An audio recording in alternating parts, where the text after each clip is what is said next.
On utilise tous Wikipédia, j'utilise Wikipédia, vous utilisez Wikipédia, même ChatGPT utilise Wikipédia. Wikipédia, c'est l'un des sites les plus visités au monde. C'est souvent le premier endroit où l'on va pour vérifier une information sur une personne, sur une entreprise, sur un événement, sur un sujet, peu importe.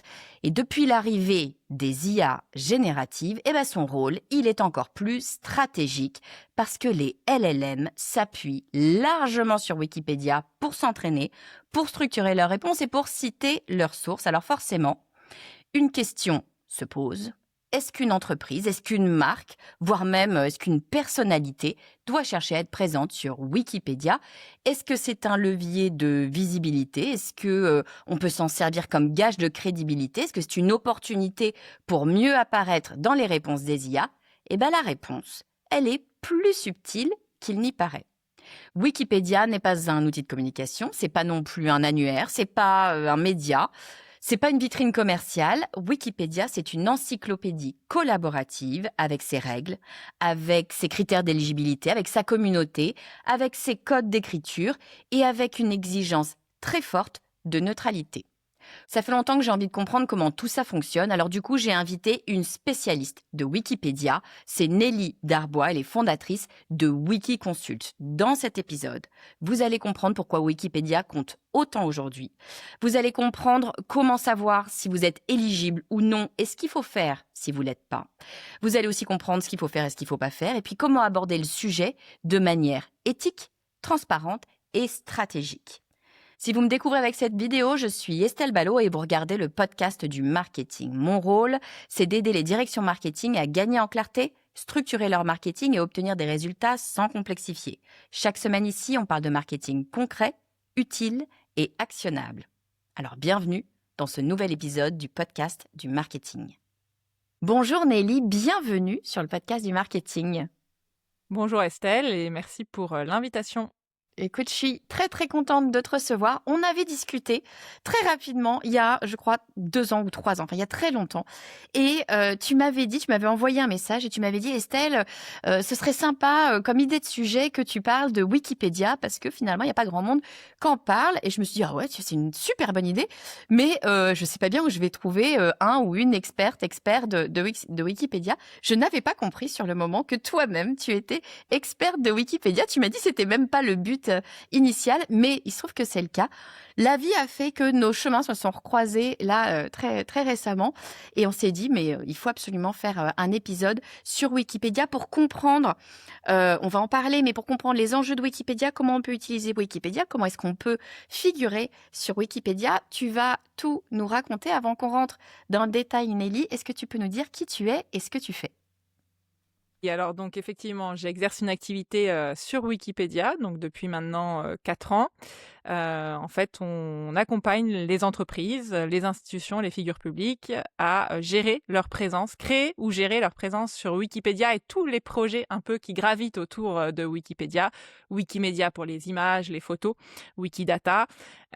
Et donc voilà, c'est une activité où on est 2 maintenant à faire ça. Et c'est vrai que Wikipédia est plutôt connue pour l'aspect je consulte l'encyclopédie où elle est éditée par des bénévoles passionnés, mais il y a aussi tout un microcosme un peu, c'est un sujet d'ailleurs un peu tabou, c'est pour ça qu'il n'y a pas beaucoup de gens qui en parlent, de personnes qui interviennent avec en situation de lien d'intérêt sur les pages. Et alors, il y a quand même un truc, hein, c'est vrai qu'en ce moment, on a toujours parlé de Wikipédia, hein. Wikipédia, c'est évidemment l'un des sites les plus visités en France, dans le monde, j'imagine. Enfin, en tout cas, c'est vraiment une référence quand on veut avoir des informations, notamment sur une personne ou sur un événement parfois. Mais on en parle beaucoup, beaucoup en ce moment parce qu'il se dit, et certains de mes invités, j'ai fait des épisodes récemment sur les LLM, donc sur les IA, le fait d'être cité par des IA. Et ce qui revient quand je croise les informations, c'est que Wikipédia, c'est quand même une bonne idée de figurer sur Wikipédia si on veut être cité par les LLM, parce que les LLM elles-mêmes vont rechercher des informations directement sur Wikipédia. Est-ce que tu confirmes? Oui, tout à fait. Alors c'est vrai qu'il y a eu un peu un regain d'intérêt pour, Wikipédia, même si ça a toujours été, hein, parce que moi, mon activité, j'avais déjà constaté qu'il y avait un intérêt bien avant que les LLM aient la place qu'ils aient aujourd'hui. Et c'est valable d'ailleurs aussi pour d'autres leviers marketing où on dit que l'IA les a renforcés, notamment les relations presse. Mais donc pour Wikipédia, en effet, on a des données depuis surtout 1 an où on commence à avoir des outils qui permettent d'objectiver finalement quels sites sont plus utilisés en source par les LLM.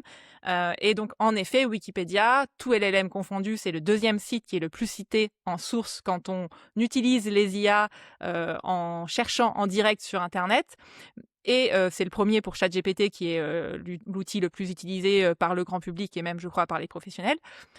Mais aussi, ce qui est un point particulier de Wikipédia, c'est que comme c'est un site qui donne en accès libre ces données, même si c'est en train encore un petit peu de changer, c'est un corpus d'entraînement, des LLM. C'est-à-dire que même sans, citer directement Wikipédia, il y a des chances que les informations qu'on trouve sur l'LM proviennent de Wikipédia, parce que c'est un des rares sites internet qui gratuitement donne accès et facilement, à ces données pour permettre d'entraîner, les LLM. Ouais, il donne accès, à ces données et en plus, c'est des données qui, a priori, sont en tout cas considérées comme justes parce qu'elles sont vérifiées par plusieurs, personnes. C'est ce que tu m'expliquais, que c'est pas juste, moi j'arrive, je crée ma page Wikipédia, bloum bloum bloum, je rentre les informations et c'est publié et je mets ce que je veux. Il y a, toute une communauté. Tu m'expliquais comment est-ce que ça fonctionne, Wikipédia? C'est une personne qui décide, plusieurs personnes qui décident? Comment est-ce que ça marche? Donc c'est vrai que par rapport à la plupart des sites, internet, Wikipédia, c'est, vraiment un site à part. Il reste dans les 10 sites les plus visités, au monde et en France. C'est le seul à but, non lucratif et c'est aussi, le seul où il y a pas de rédacteur en chef. Il y a pas même de modérateur, contrairement à ce que beaucoup de gens croient. Il y a personne qui a un pouvoir éditorial supérieur à n'importe qui d'autre. Toi, Estelle, tu peux tout de suite ouvrir un nouvel onglet, aller sur Wikipédia, sur n'importe quelle page, cliquer sur modifier sans même avoir de compte et tu vas pouvoir modifier directement la page, supprimer même toute une page. Par contre, il y a une modération automatique, on va dire, de tous les contributeurs bénévoles qui vont être au courant quand il y a, par exemple, quelqu'un là qui a pas de compte, qui arrive et qui supprime toute une page. Il va y avoir à la fois des robots et des humains qui vont se dire, bah, attends, c'est bizarre ce truc, quelqu'un qui arrive, il a jamais édité, il supprime une page, c'est bizarre. Et donc, il va y avoir comme ça, en fait, une modération humaine naturelle qui fait que, aujourd'hui, c'est un des sites pour lequel, effectivement, les LLM comme Google par le passé, comme YouTube aussi, qui cite beaucoup Wikipédia sur les sites d'information en source, eh bien, on a beaucoup confiance parce qu'on se rend compte que l'humain, il est quand même assez fort pour, de manière collaborative, arriver à valider, vérifier des informations. C'est quand même super intéressant de se dire, pardon, j'y pense là quand tu le dis, mais c'est super intéressant de se dire que les IA, donc tout ce système un petit peu automatique, presque un peu magique, voilà, tout le monde se pose plein de questions dessus, finalement vient chercher des informations sur un système qui est autogéré finalement par des humains et qui n'utilise pas toute cette... Enfin, si, une part d'automatisation, tu parlais des robots bien sûr pour mettre un peu des warnings, mais la réalité, c'est que c'est des humains bénévoles entre eux qui se disent, mais tiens, moi je vais aller vérifier, Estelle vient de mettre une page, vient de supprimer la page d'un concurrent, mais qu'est-ce que c'est que ça? Mais pourquoi fait-elle ça? Et évidemment, il y a un système comme ça entre humains qui s'autogère et qui régule, et ça en donne l'un des sites les plus, en tout cas, alors sécurisés, je ne sais pas si c'est le bon mot, mais en tout cas, sur lequel on a le plus de croyances. On se dit qu'a priori, si c'est inscrit dans Wikipédia, il y a de bonnes chances que ce soit juste, que ce soit vrai. Et c'est ça. Et ce qui est intéressant aussi, c'est que dans l'histoire des fondateurs de Wikipédia, qui ont créé ce site en 2001, juste avant, ils avaient créé 1 an avant Nupedia. Et là, le principe, c'était différent. C'était uniquement des experts académiques, des chercheurs qui pouvaient contribuer. Et le modèle n'a jamais pris d'encyclopédie créée par les experts. C'est quand on a décidé de l'ouvrir à n'importe qui, sans diplôme, on se dit, en fait, n'importe qui, à partir du moment où il respecte des règles qui sont elles aussi fixées par n'importe qui, collaborativement, eh bien, il y a plus de chances que plus est large la base de contributeurs, meilleure est la qualité. Et c'est comme ça que le projet a pris. Il a pris quand on a accepté de dire, en fait, il n'y a pas que les experts qui ont leur mot à dire sur plein de sujets. Et élargir au plus grand monde, ça va nous faire quelque chose qui va marcher, qui va fonctionner dans le temps, quoi. Une sorte de démocratie du savoir. C'est vachement intéressant, je trouve, comme ne serait-ce que comme concept. Mais si on se recentre un petit peu sur Wikipédia, sur l'importance qu'a toujours eu Wikipédia, mais l'importance peut-être encore grandissante maintenant avec cette arrivée des LLM et l'utilisation que les LLM en font de Wikipédia. Moi, je t'écoute, je me dis, mais écoute, Nelly, c'est formidable. Tu es en train de me dire que moi, Estelle Ballot, demain, enfin, moi, je n'ai pas, a priori, je ne suis pas allée voir d'ailleurs, mais je pense que je le saurais. Je n'ai pas de page Wikipédia. Pourquoi j'en ai pas? Il faut absolument que j'en ai une, puisque ça va m'apporter beaucoup de visibilité globalement, et encore plus peut-être avec les LLM. Comment je fais? Enfin, j'ai le droit, moi, d'aller, tu disais, je peux ouvrir, même si j'ai pas de compte, et puis écrire Estelle Ballot est formidable, allez écouter le podcast du marketing, c'est génial. J'imagine bien, tu vas me dire si je me trompe, mais j'imagine bien que si je fais ça, c'est pas parce que moi j'ai créé une page, n'ayant jamais publié, sortant de nulle part, qu'elle va être publiée. J'imagine que les fameux robots et l'autogestion va faire qu'on va dire, attendez Estelle, on va se calmer 2 minutes, comment ça se passe? Est-ce que je peux faire ça? Donc, il faut vraiment garder en tête que, avant tout, Wikipédia, c'est une encyclopédie. C'est pas un site d'information, c'est pas un annuaire, c'est pas un site de communication pour les entreprises ou les personnes. C'est une encyclopédie. Et donc, il y a des règles, en fait, pour contribuer à une encyclopédie. C'est censé contenir du contenu encyclopédique. Et il faut aussi garder en tête que c'est pas quelque chose d'instrumental. En fait, Wikipédia, à la base, c'est vraiment quelque chose pour améliorer le savoir de tout le monde. Donc, du coup, il y a des règles qui découlent de ça. On sait bien depuis toujours, avant les LLM, qu'il y a eu plein de gens qui, pour pousser leur notoriété, ont eu envie de créer des pages Wikipédia sur eux-mêmes, ou des chercheurs pour pousser leurs idées, des institutions pour mettre en avant voilà, tout ce qu'elles font. Et donc, en fait, plus Wikipédia est structuré, plus on a formalisé des règles qui définissent les conditions d'éligibilité. Quelle personne peut avoir une page Wikipédia? Est-ce que, par exemple, être un chercheur, avoir publié dans des revues à comité de lecture, avoir écrit un livre publié dans une maison d'édition, c'est un critère suffisant. Et donc ça, c'est des règles qui ont évolué dans le temps, qui peuvent toujours être remises en question, mais peu importe qu'on ait déjà contribué par le passé à Wikipédia ou qu'on soit un novice, il faut en premier lieu se tourner vers ces règles-là pour savoir si effectivement la page qu'on veut créer sur cette personne-là, elle est légitime, elle répond aux conditions d'éligibilité. Oui, en fait, c'est ça. C'est que tout le monde n'a pas, ça ne fait pas sens que tout le monde ait une page sur Wikipédia. J'entends.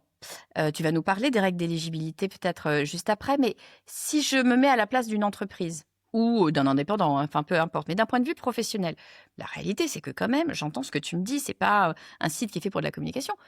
N'empêche que, je me dis que si c'est le premier, le deuxième site le plus utilisé par les LLM, j'ai quand même envie d'y être. Je me dis que moi, d'un point de vue communication, pour mon entreprise, ça fait sens. Est-ce que c'est pertinent pour une entreprise, d'après toi, d'être sur Wikipédia? Est-ce que c'est quelque chose qu'il faut faire? Est-ce que c'est quelque chose qu'on doit finalement mettre dans notre stratégie? Est-ce qu'on a le droit de le faire? Est-ce que, en fait, juridiquement, ça va pas être considéré comme, je sais pas, de la fausse publicité, de la publicité mensongère? Quelle est ta position, toi, vis-à-vis des entreprises, d'un point de vue presque commercial, finalement, Ouais. communication? Moi, ma position, c'est qu'en fait, il n'y a pas du tout besoin de dire aux entreprises. En fait, il y a un présupposé dans beaucoup d'entreprises, d'institutions, que c'est pertinent d'être sur Wikipédia pour plein de raisons, parfois rationnelles, parfois moins rationnelles. Parfois, c'est mon concurrent, il est sur Wikipédia. Pourquoi moi, je ne serais pas sur Wikipédia? Il y a des raisons, on va dire, objectives que, effectivement, toute chose égale par ailleurs, une entreprise qui a une page Wikipédia par rapport à une autre, selon son secteur d'activité. J'aime bien prendre l'exemple, par exemple, des écoles privées post-bac qui coûtent 15, 30, 40 000 euros l'année. C'est pas du tout un critère qui va faire basculer la décision, par exemple, d'un parent d'inscrire son enfant dans une école, mais ça peut entrer en compte d'évaluer le sérieux, la crédibilité de l'école par rapport à son existence sur Wikipédia. Et ça, on peut le décliner pour plein de secteurs d'activité différents. Maintenant, moi, ce que j'ai constaté, c'est que nous, pour notre activité, on n'a jamais eu à faire de prospection. On fait plutôt de la sensibilisation. On est plutôt toujours en train de dire attention à Wikipédia, parce qu'il y a plutôt, même avant les LLM, cette envie d'y être, parfois même non rationnel.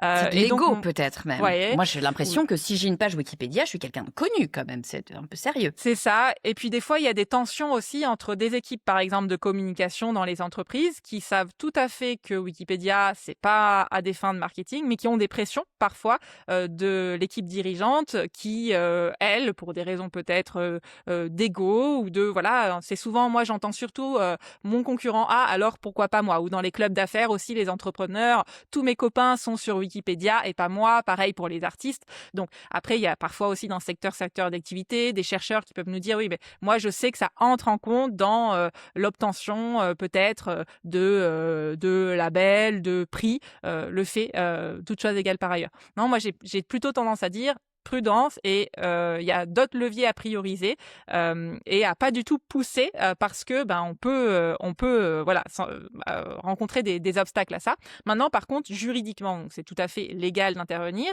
Il y a des règles par contre qui régissent les contributions qu'on dit rémunérées. Alors contribution rémunérée sur Wikipédia, c'est pas forcément directement qu'on est payé pour créer la page, c'est qu'on a un lien potentiellement financier ou même parfois plus symbolique ou d'autorité avec le sujet de la page sur laquelle on intervient. Par exemple, même un salarié d'une association ou un membre bénévole d'une association, au bureau d'une association, s'il intervient sur la page Wikipédia, on le considère comme contributeur rémunéré, même s'il n'est pas payé directement. Et Parce donc qu'il là, a un lien de rémunération, voilà, quel qu'il soit, ou en tout cas d'intérêt voilà, avec le d'intérêt. sujet. Tout D'accord. à fait. Alors après, la frontière, elle est assez floue et ça fait lieu à beaucoup de débats parfois houleux sur Wikipédia. Mais en tout cas, la règle, elle est de dire, et ça c'est valable pour toutes les langues sur Wikipédia, ok, on n'interdit à personne. Par contre, il faut déclarer, il faut faire preuve de transparence et il faut déclarer à certains endroits de manière codifiée le lien qui nous unit à la structure sur laquelle on intervient sur Wikipédia. J'imagine que si je paye quelqu'un pour m'écrire ma page Wikipédia et que évidemment on déclare que c'est un lien rémunéré, j'ai moins de chances que cette page soit publiée ou pas forcément? Nous, c'est pas du tout ce qu'on observe. Ce qui vraiment fait la différence, c'est le respect des règles et la bonne foi, la bonne foi, on va dire, ce qui en tout cas apparaît comme étant de la bonne foi, c'est-à-dire pas essayer de griger en créant des faux comptes, sans déclarer le lien et en arrivant sur Wikipédia en faisant juste hop, une page de cette entreprise comme ça par hasard sans déclarer. C'est très bizarre. Ou pareil, un compte ancien sur Wikipédia et puis qui d'un coup fait une page très élogieuse d'une entreprise. C'est très bizarre. Donc, par contre, quel que soit finalement le compte qui contribue, si on le fait en faisant preuve de transparence, voilà, un nouveau compte, un compte qui intervient pas souvent, on déclare, ben voilà, attention, je suis salarié de telle entreprise, j'interviens sur la page de telle entreprise, et qu'on respecte vraiment toutes les règles de contribution, de pas employer un ton promotionnel, de sourcier avec des sites externes à l'entreprise nos propos. On s'est assuré bien évidemment de l'éligibilité au préalable de la marque qu'on accompagne, ça c'est très important aussi. Et surtout quand il y a des critiques ou des contributeurs, bénévoles ou non, qui nous font des remarques, on les prend en compte, on est cordial et on est dans l'échange et on ne pousse pas. C'est comme ça que ça va bien, plus que, on va dire, qui finalement intervient sur Wikipédia, quoi. Oui, ce qu'on cherche à avoir, c'est des gens professionnels, éthiques, sérieux, qui, payés ou non payés, ou liens ou non liens, vont dire des choses vraies voilà, dans le respect de la réalité des choses et pas uniquement pour du business, pour du business. Tu as prononcé un mot qui, je pense, est super important. Tu as prononcé le mot d'éligibilité. J'entends par éligibilité que finalement tout le monde ne va pas être reçu sur Wikipédia. Quels sont les critères? Qu'est-ce qui fait que finalement je vais pouvoir avoir une page, ou un sujet ou une personne d'ailleurs, mais qu'est-ce qui fait qu'on va pouvoir avoir une page Wikipédia? Donc il y a à la fois ce qu'on appelle des critères spécifiques et des critères généraux. Critères spécifiques, ça va être uniquement pour certains types de personnes. Je parlais tout à l'heure des auteurs, des personnes qui ont écrit un livre. Va y avoir des critères, par exemple, spécifiques pour eux. Même chose pour les artistes. Mais là, on va parler des critères, on va dire, généraux qui sont valables pour tout le monde. Et donc, on peut cocher, par exemple, que les critères généraux et être éligible tout de même. Et donc, ces critères généraux, c'est qu'en fait, il faut qu'il y ait des médias nationaux et généralistes. Les deux mots sont importants. Donc, on parle de médias type Les Échos, TF1, BFM, et on parle pas de médias type Ouest France, Le Dauphiné Libéré, plutôt la presse régionale, ou le Journal des entreprises, qui est de la presse spécialisée. Donc, médias nationaux généralistes, qui est consacré un article ou un reportage d'investigation sur le sujet de l'article Wikipédia qu'on veut créer, et cela à au moins 2 fois, à au moins 2 ans d'intervalle, pour s'assurer de la continuité, on va dire, dans le temps. Attends, c'est important. Donc, média national, média généraliste. Tu disais un article d'investigation.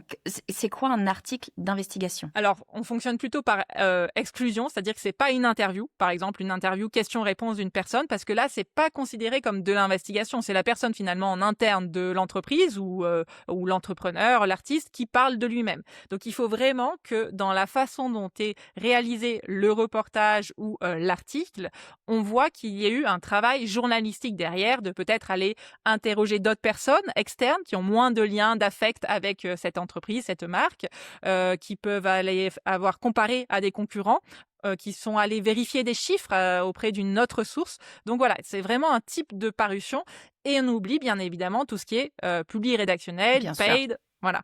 Mais bien sûr, Ça semble mais logique. Oui, mais ça semble effectivement, logique, bien mais sûr, pour ça semble autant, logique, mais finalement, pourquoi oui, il faut le dire. Il faut le dire. Si c'est c'est ça. un article, et il faut le dire aussi parce qu'il y a plein de gens qui le savent pas. Il y a des articles qui sont payés, c'est-à-dire que une entreprise, une personne, peu importe, va aller rémunérer le média pour pouvoir parler d'elle, de lui. C'est une forme de communication journalistique. Donc ça veut pas dire que c'est faux ce qu'il y a dedans. Il n'empêche qu'il y a un lien commercial C'est ça. qui Et est là où important. les entreprises se font parfois avoir aussi, c'est que parfois, en fait, c'est pas elles directement qui paient le média, elles passent par une agence tierce qui parfois est plus ou moins d'ailleurs très transparente sur le critère rémunéré ou non. Et donc elle dit oui, mais c'est pas nous directement qui avons écrit, mais en fait c'est écrit sur les articles, Le Point, en fait tous les médias. Et c'est ça aussi qui fausse un peu, c'est-à-dire que tous les médias maintenant, même la presse régionale, proposent aussi du paid. Et donc il faut bien arriver. Et les gens sur Wikipédia savent très très très bien faire la différence. Et ça, c'est warning, page directement supprimée si on utilise ce type de source. Et alors, je creuse un peu le sujet. Si j'ai, par exemple, un média généraliste qui fait un article sur mon entreprise, enfin non, qui ne fait pas un article sur mon entreprise. J'ai une entreprise qui travaille dans un domaine particulier et ce média fait un article sur ce domaine qui traite un sujet, je sais pas, je travaille dans l'écologie, il parle d'écologie. Et au sein de cet article, va citer le PDG de l'entreprise qui est considéré comme un expert de ce sujet spécifique. Est-ce qu'on va considérer que c'est un article qui propose de l'éligibilité ou est-ce qu'on va considérer que c'est juste une citation d'un petit bout de chose dans un article et c'est pas suffisant? C'est un très bon exemple que tu donnes parce que c'est ce qu'ont le plus souvent les entreprises, en effet, c'est qu'elles sont citées dans un article plus global sur le secteur d'activité. Et donc non, malheureusement, ça ne comptera pas, que ce soit pour l'entreprise ou le dirigeant, parce que le thème central de l'article, ça va être le secteur d'activité dans lequel la personne intervient ou l'entreprise s'insère. Il faut vraiment que ce soit quelque chose d'ensemble et ne compte pas aussi, par exemple, tout ce qui est annonce de levée de fonds, où finalement, c'est juste une petite news comme ça et ça retrace pas dans l'ensemble l'entreprise dans son ensemble ou la personne dans son ensemble. Donc c'est vrai que C'est-à-dire ça concerne peu d'entreprises, hein, c'est que 3000 entreprises françaises qui ont leur page sur Wikipédia par rapport au nombre d'entreprises, bien évidemment, c'est peu, mais c'est comme ça, c'est-à-dire que c'est une encyclopédie, c'est encore une fois, c'est pas un annuaire qui a vocation à recenser toutes les entreprises françaises, quoi. Mais alors, bon, très bien, mais je me décourage pas.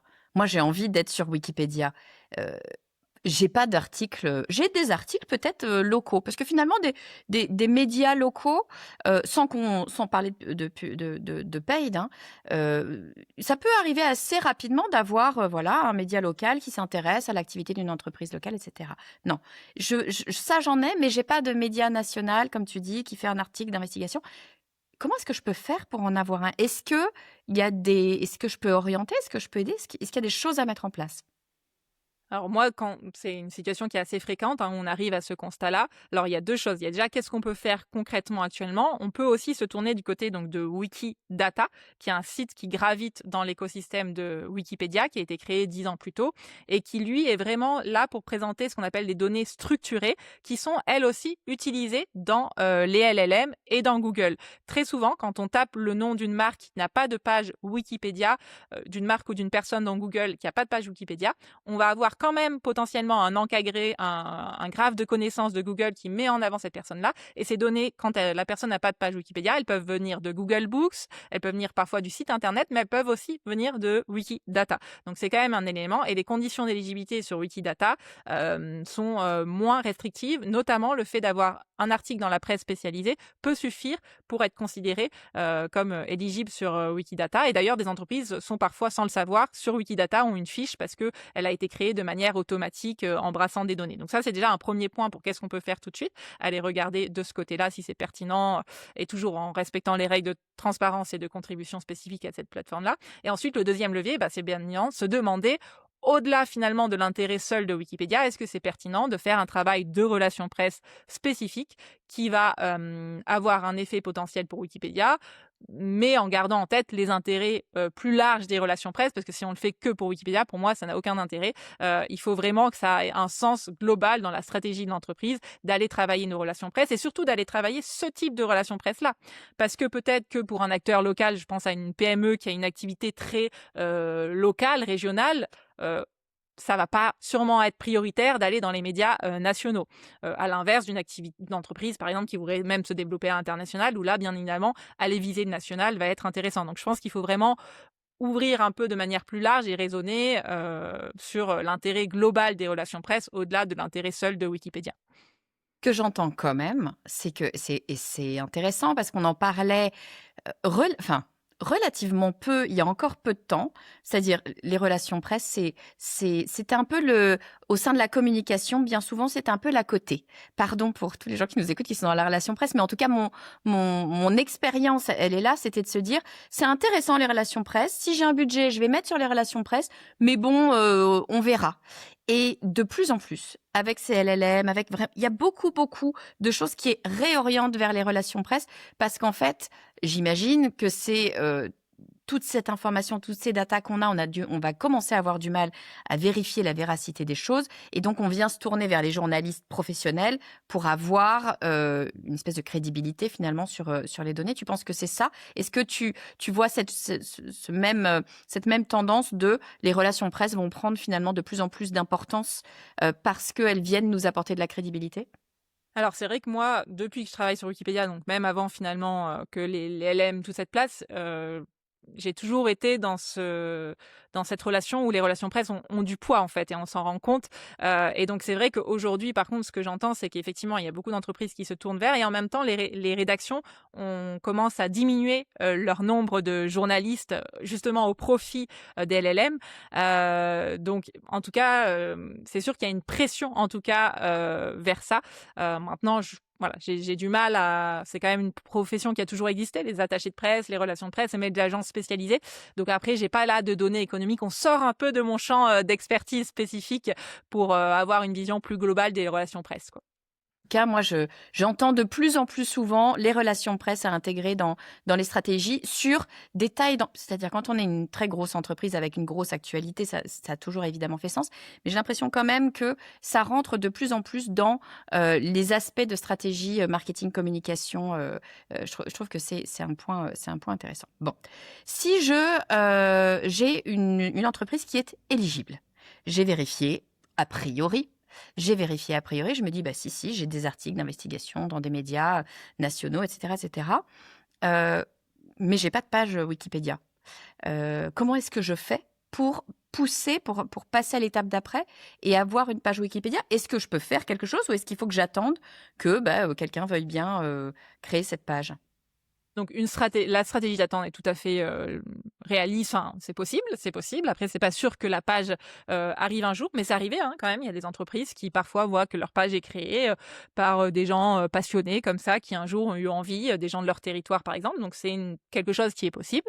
Maintenant, des fois, on a envie d'être plus proactif là-dedans, et donc que ce soit en interne directement, j'en vois tous les jours, moi, des entreprises, des équipes de communication qui d'elles-mêmes arrivent à mettre en ligne et de manière très correcte leur page Wikipédia.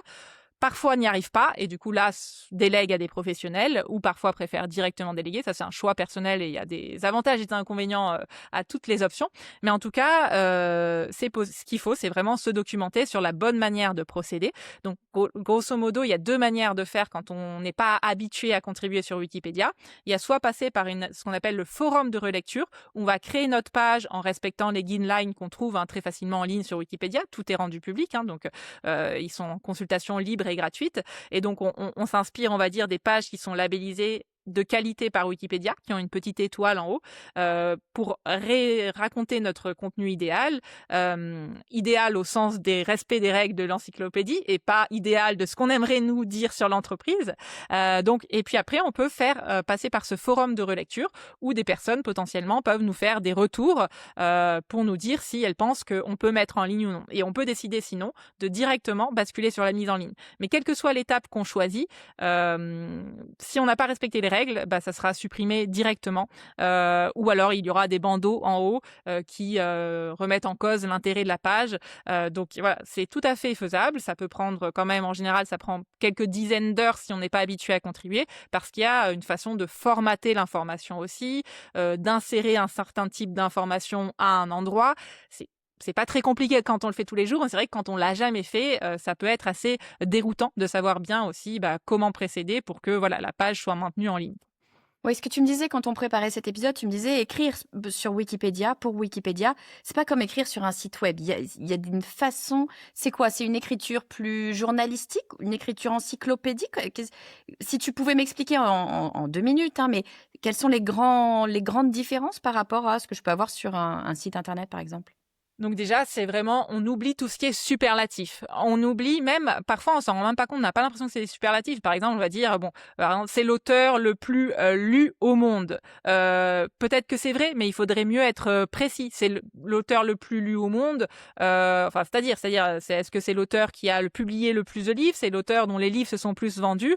Et puis être vraiment précis sur la nature de l'information. Par exemple, c'est l'auteur qui a commercialisé le plus de livres dans les 30 pays du monde. Voilà, on va vraiment préciser l'information et la sourcer aussi. C'est pas parce que l'auteur, par exemple, a dans une interview dit qu'il était le plus lu au monde que c'est une source convaincante. Il faut qu'il y ait une source de meilleure qualité que ça. Donc, on oublie tout ce qui est superlatif. On précise les informations et puis effectivement, on écrit comme on écrirait dans les encyclopédies qu'avaient nos grands-parents chez eux. Sujet, verbe, complément. On oublie les superlatifs. On suit aussi un plan, donc quelques lignes d'introduction qui résument l'article, et puis une partie en général historique, activité, et puis on met les références, et on veille à ce que une affirmation égale une source qui dit exactement ce que l'affirmation reprend, en faisant attention au copyright, donc sans faire des copier-coller, en paraphrasant, mais en s'assurant vraiment que le média dit ce qu'on a écrit sur Wikipédia. Vraiment une façon spécifique de rédiger ces pages. Nelly, merci.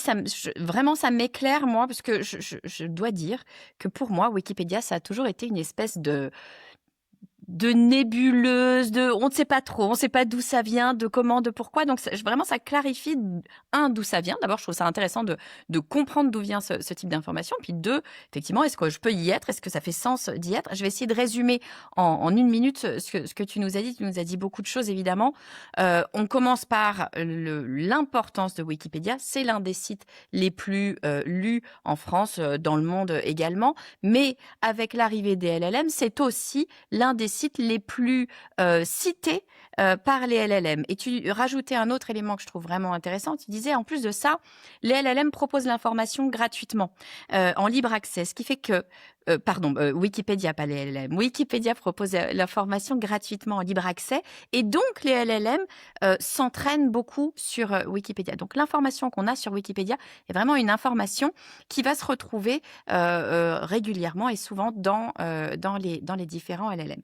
Ce qui fait que ça nous donne, avec cet avènement des LLM, c'était déjà très intéressant avant Wikipédia, mais ça nous donne peut-être une raison de plus, une envie de plus, ou peut-être l'une des raisons pour lesquelles on parle beaucoup de Wikipédia en ce moment.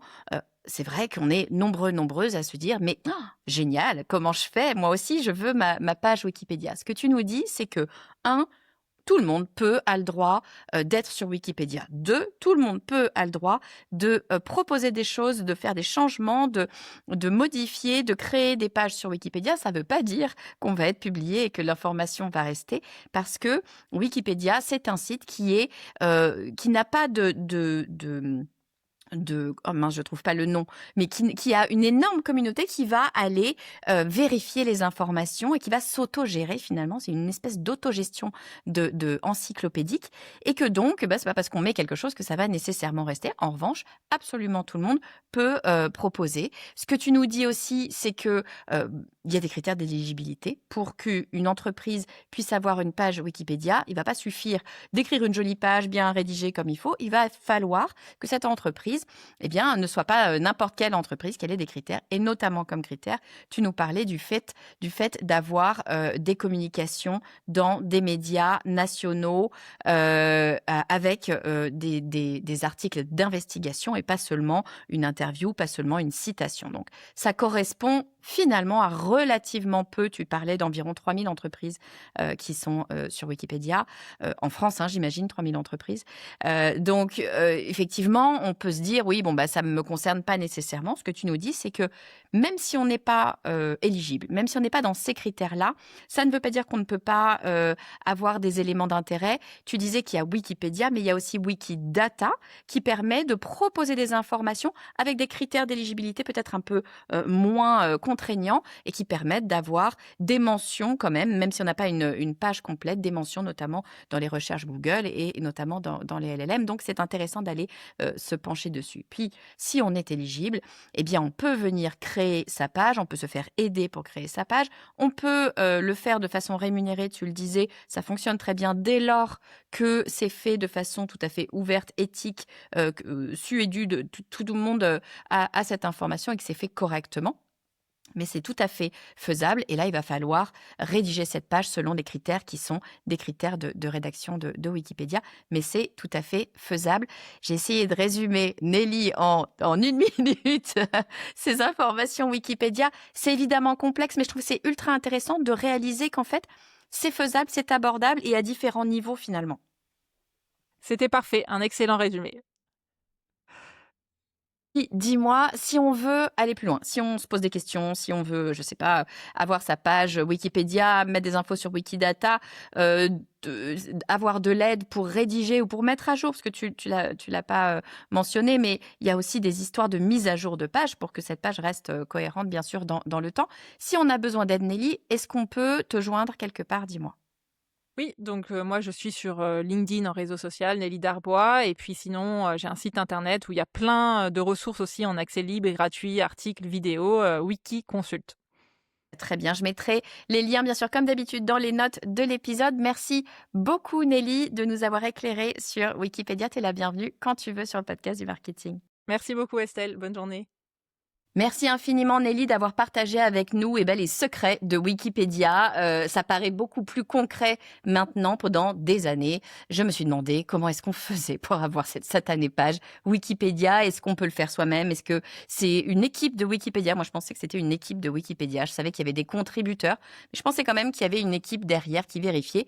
J'ai vraiment découvert avec toi, Nelly, cette autogestion de bénévoles sur Wikipédia. Je trouve ça assez formidable que la machine fonctionne comme ça, surtout une aussi grosse machine.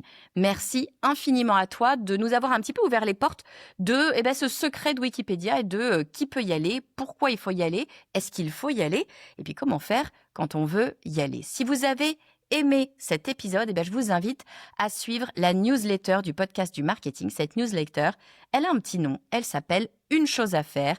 Je l'ai remasterisée il y a peu. L'idée derrière cette newsletter, c'est de se dire que maintenant, des newsletters en marketing, il y en a plein. Elle nous donne plein d'infos et c'est formidable, sauf que des infos, parfois, on en a trop. Alors moi, avec cette newsletter Une chose à faire, je ne vous donne chaque semaine qu'une seule chose à faire. L'idée, c'est de pouvoir vraiment passer à l'action avec une action concrète, utile, qui va faire avancer votre business. Pour vous inscrire, il vous suffit d'aller sur lepodcastdumarketing.com/newsletter. Je vous dis à très vite.